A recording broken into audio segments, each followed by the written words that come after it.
talking about the nation of Israel when they came out of captivity in Egypt. They came out of slavery, and now they're free. But it says when Pharaoh let the people go, God did not lead them directly through the way that was shorter, though that way was shorter. God didn't lead them directly to the promised land, though that way was shorter.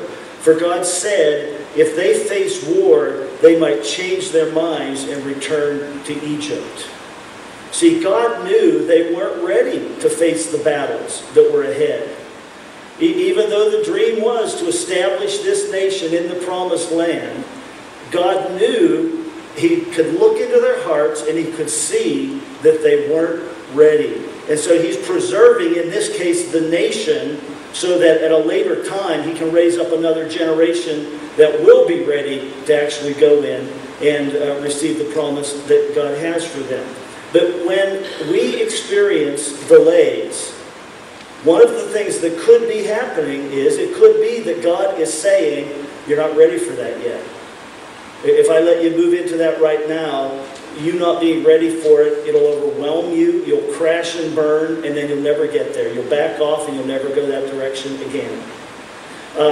Think of it like this. If you're a parent, then and your children have grown at all, then you know that there are times that children tell us that they're ready for something. You know, they are ready to stay home alone when you go away for the weekend.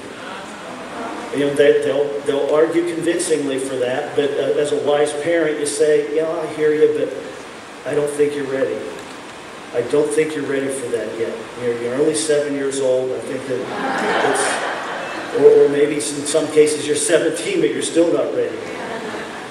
Or they're ready to walk to the store on their own, or they're ready to go on a trip without you, or they're ready to start dating, or they're ready to make a big decision all on their own. And you as a parent, you know, you look at them and with a heart of love you say, sorry, you're not ready yet. Now when you do that, you're not trying to hurt them. You're not punishing them. You're not being hostile. What you're doing is you're protecting them, yes, but you're more than protecting them. You are preserving them for later when they will be ready to do that. The time will come when they're ready to do that. You're preserving them. And sometimes that's what God does in our lives. Second thing God does is this. God uses delays to prepare us. He will